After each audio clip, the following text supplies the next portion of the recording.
Hello and welcome to Nitro Talk. I hope everyone's doing great today. Today we're going to talk about the SH Nitro engine temperature sensing display. So this is the HCP 21 SH engine, and as you can see, it has the temperature sensor inlay right there in front. I have a video I'm going to play here in a moment where we work through all the colors, and you can see what it looks like when they light up. They do come in pretty bright when the sensor goes off for that particular color. They do come in pretty bright, and you can see very clearly which ones are lit up. But as it says in the title, how do you read this sensor? And in my opinion, very simply, you don't. These things are in no way, my opinion, in no way accurate for giving you proper information about your engine. If you are to take these at face value, being the first one is blue, then green, then yellow, then red. Yellow is always a caution. Red is always a stop or a caution. This thing should be in the green, right? Blue for not warm yet. Green for just right? It should be in the green for normal running, and it is not. Now, the other thing I was thinking of is possibly, and if anyone who's in a colder climate who may have one of these, possibly this may work better in colder climates. I am in Central Florida, so the few times that I've run these temperature sensing heads, it's normally been at least 80 degrees or so outside. So maybe if you're running in the winter, these may be more accurate. But certainly if you can't use them at all time, then what really good is it, right? So let's watch this video where I'm just going to idle the buggy and go through all the colors. And then after the video, we'll come back and discuss not only that temperature sensor, but a couple things about the SH engines. So I will see you very soon. Let's watch the temp gauge on this thing. So it's a little bit warm. I started it cold. So I came out here to the track to run, and it was dry over by me, but apparently it rained out here last night because it is soaking wet, so I'm not going to really get to run on the track. Alright, we got our blue coming in, looks like. Blue is first.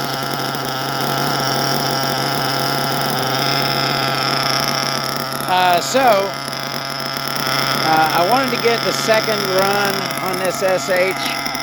I basically had it, this one we're doing no break-in whatsoever. I fired it up, took it straight to the track, but I didn't get to run much that day. I wanted to have at least one more day out here with it, and then maybe do a tear down and take a look inside, but didn't get to do that.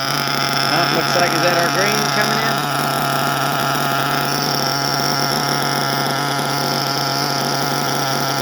It's like the yellow and the red are getting kind of brighter, but it's still dark. So we got the blue and the green. Yellow, it looks like the yellow is coming in. Those are not accurate at all as far as you would think. Blue for cold. Blue for cold, green for your solid gold right where you need to be, yellow, you're getting a bit warm, calm, chill out, and then red, you're overheating, right? That's what I would think the colors would intuitively mean. Yeah, we definitely got the blue, green, and the yellow right now. And this has just been sitting here idling. I can hold my hand on the head, so it's not super hot. What I've found is that good solid running for these engines is in the red. At normal track running temperature, it will have the red lit up on these temperature sensing cooling heads. And there's the red. Red is going now, and I can still grab and hold on to the cooling head.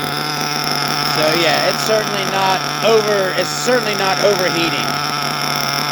So it's kind of a cool gimmick, but that's about it. It is certainly not accurate, not a good way to judge the temperature or the running of these engines.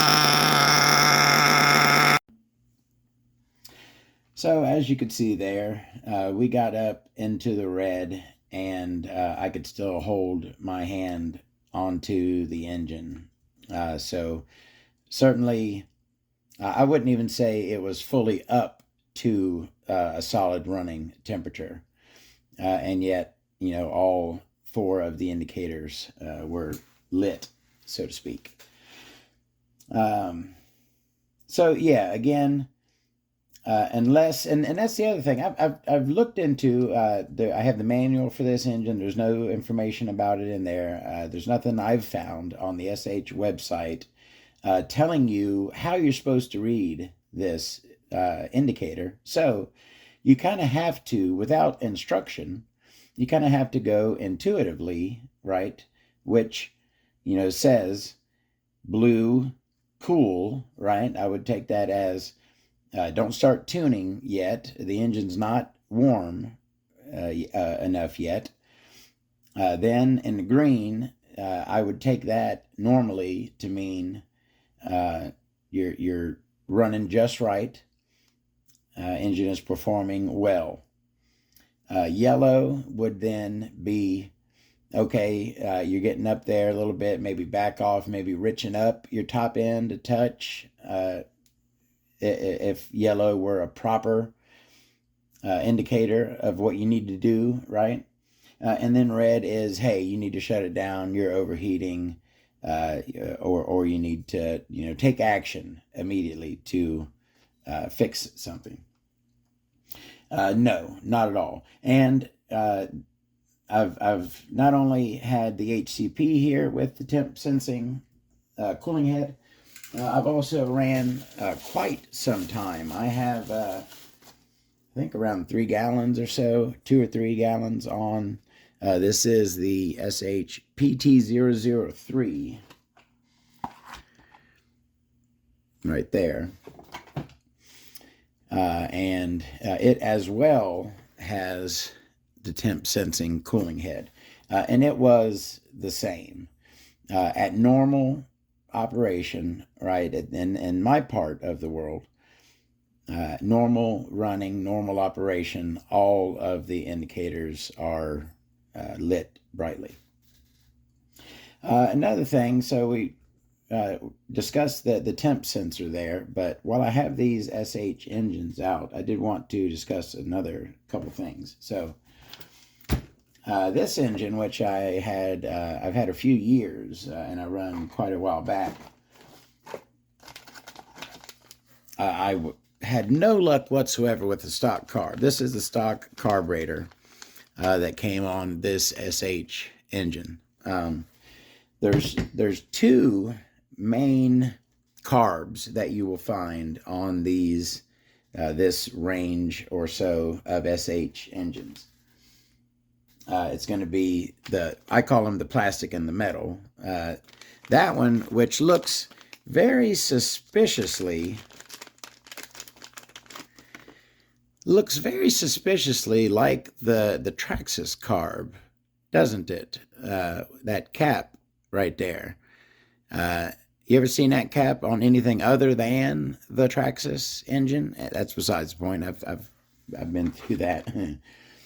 That's the plastic one, and then the metal one is found on like your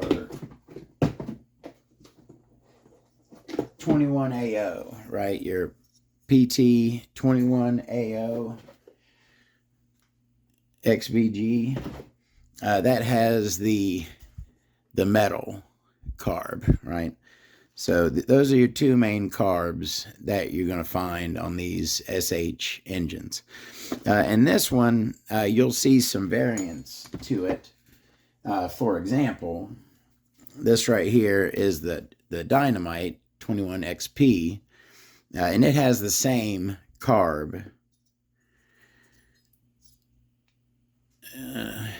It's the same carb, doesn't have the printing on there, but and it's turned around on this one. If you look in there, you can see the Dynamite logo in the same pattern. That's kind of what did I just notice? I noticed something weird. Is that one on? No. Yeah, these are reversed. That's wild. So these are both set up for my buggy, right, with the pull going off to the left or to the right side, right? The right looking from behind the engine. But this one's facing forward and that one's facing backwards. Right, so one of these is reversed, a reversed SH carb. I didn't even know that was a thing.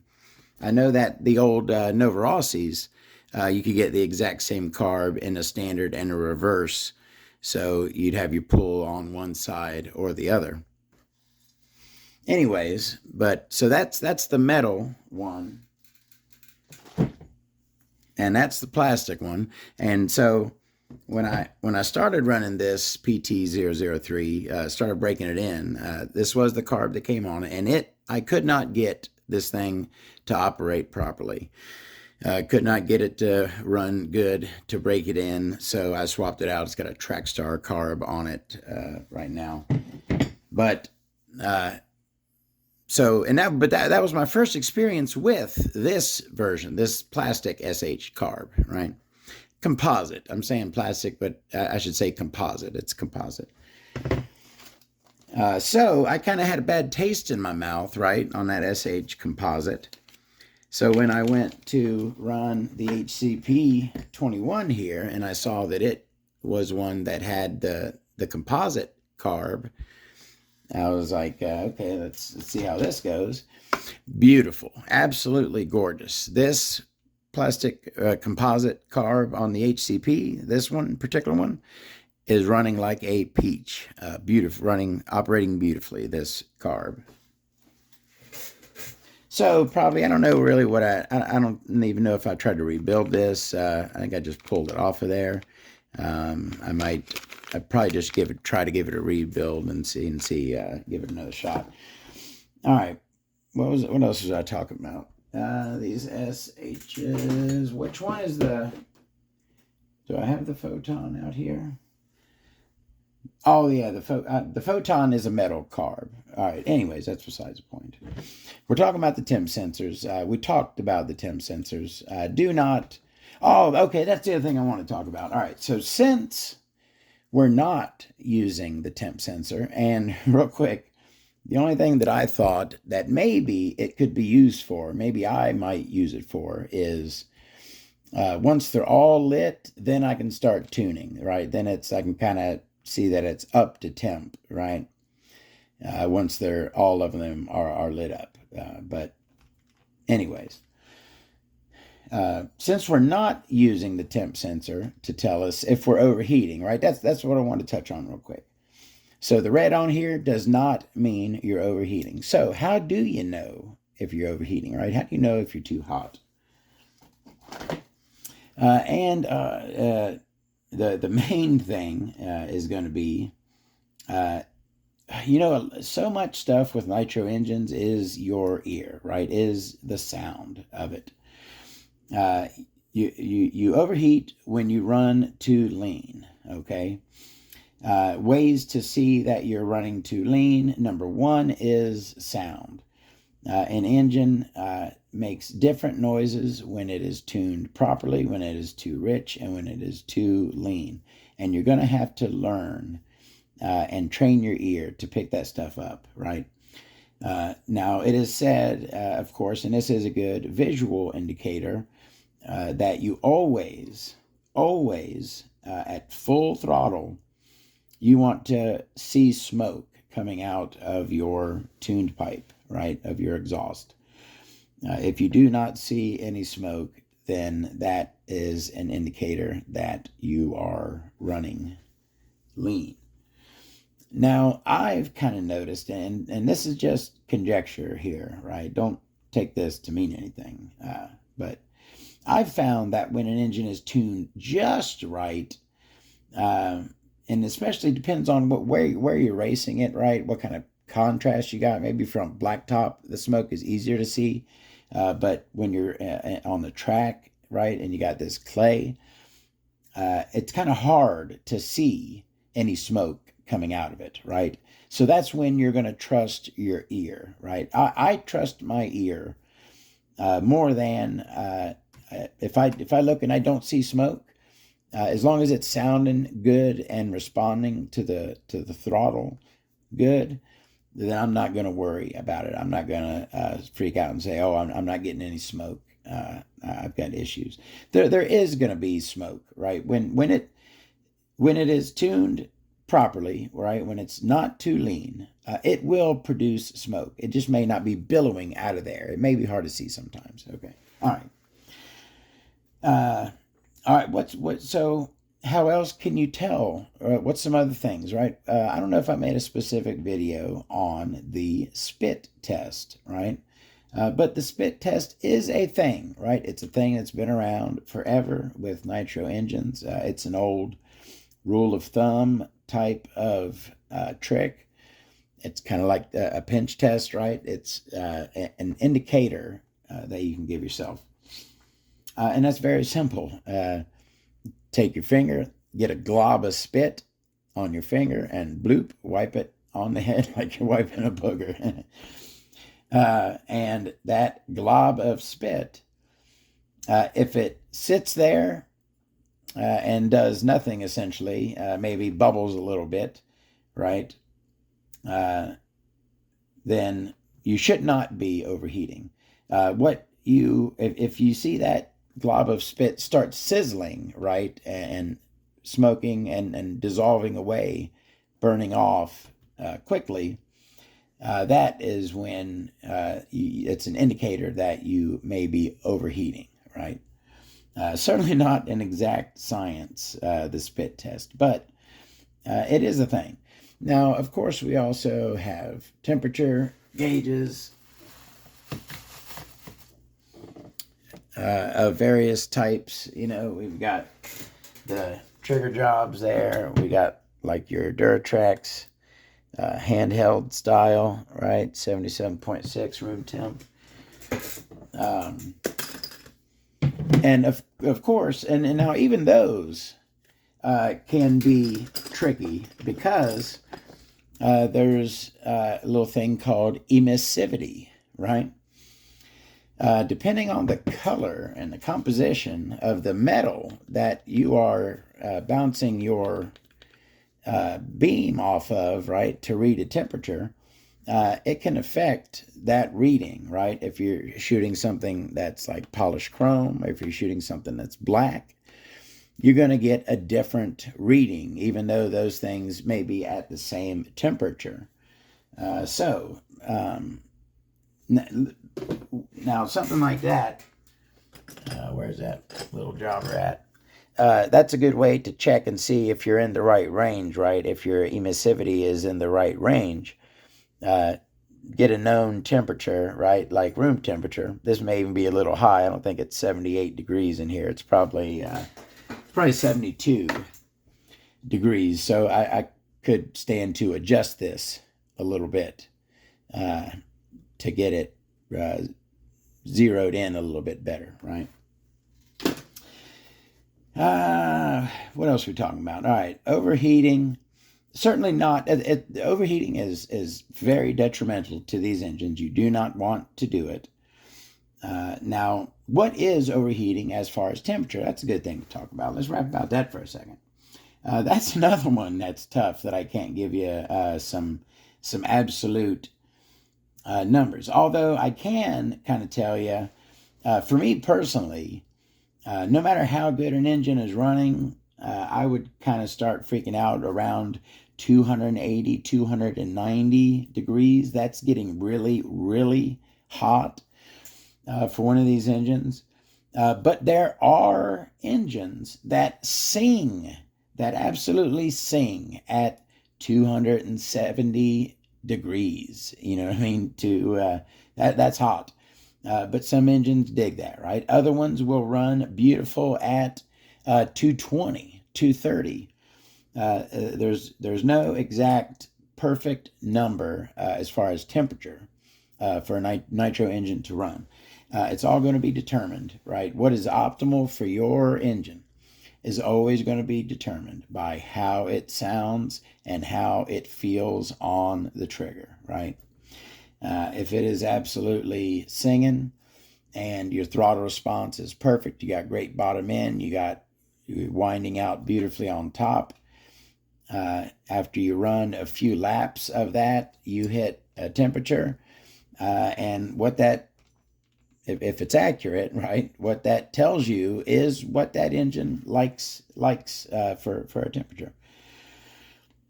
All right. I think we rambled enough about temperature.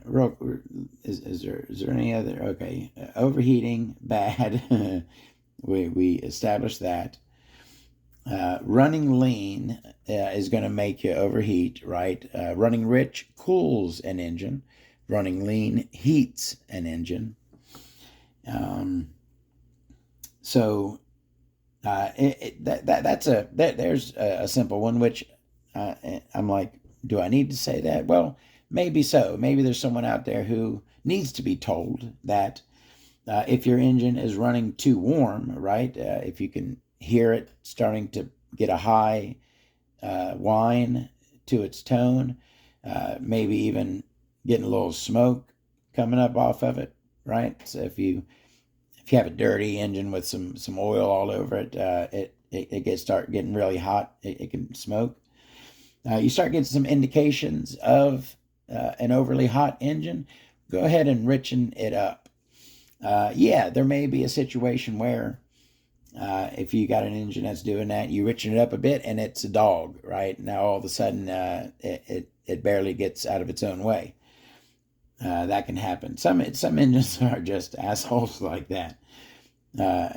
But I don't run into that stuff anymore a whole lot. Most of my buggy grade, right, bump start 21s, you get a really nice tune out of them fairly easily, and they sound and run great. This one certainly, I don't know if I mentioned that. I am working on a video. This SH engine right here, I did not break in whatsoever. I'm doing it kind of a test, and I'm going to be, I'm working on the videos. It's going to be a series of a couple talking about my test with this SH engine, which was basically install it, fire it up, and immediately lean it out and hit the track. I did not break it in whatsoever. And I kind of want to see how it's going to look, how it's going to last, how it's going to run. So far, with no break-in, literally, firing it up and leaning it out, warming it up fast as possible, and getting it out there, I got a close to a race tune on it, and it was lovely. Actually, you know what? Since we're rapping about it, I did take a little portion of video showing the performance. I believe I was talking about this pipe here, but let me play that clip for you here. Check that out. More. Not a whole lot of run up for that main. So yeah, that is the SH HCP 21 here with the SH 0508 the vintage 2-piece tune pipe. This is an older SH, probably mid-90s or so, I would guess. A vintage one for my collection. But performs great. I am loving the performance of it. Great bottom, great top. It works great all over. All right. We've talked enough, tuning, lean, rich. I have gotten into that more in other videos, and I need to get into that more. I want to have a ear training series, right? Where we just run the buggy, turn the needles, and just kind of talk about how it sounds. You know what I mean? And just kind of try to train the ear to instantly hear what an engine needs, right? I feel like at this point I've been running Nitro engines for like 15 years, and I feel like my I can tell with my ear exactly how much. I can tell with my ear if I need an eighth of a turn or a quarter of a turn, right, on my high speed needle. Most times, right? I'm getting a little hyperbolic, but you know what I mean. I can listen to an engine, and it tells me exactly what it needs, and you can too. It just takes a little bit of time and practice. Well, that's another thing I think I've talked about before, how it took me such a long time to learn how to tune nitro engines. And I don't know if I was not focusing on sound at the beginning. I don't know what the heck I was focusing on if I wasn't. But it took me a long time to train my ear and get it down. I don't think it should take as long as it took me, especially with the modern internet and all the help you got out there. There wasn't as much back in those days. All right, I rambled enough. We talked about the SH. I really like the HCP here. It's the first time I've ran one of these. I'm doing the no break-in test, and as well as getting my first runs on this engine. I really like it. I'm impressed with it so far, as I am with most SH engines. Generally speaking, they treat me very well, and this was no exception. It's been running really good. All right, so that is the temp sensing head and some other ramble. Thank you very much for joining me, and we'll see you on the next one. Y'all have a great day.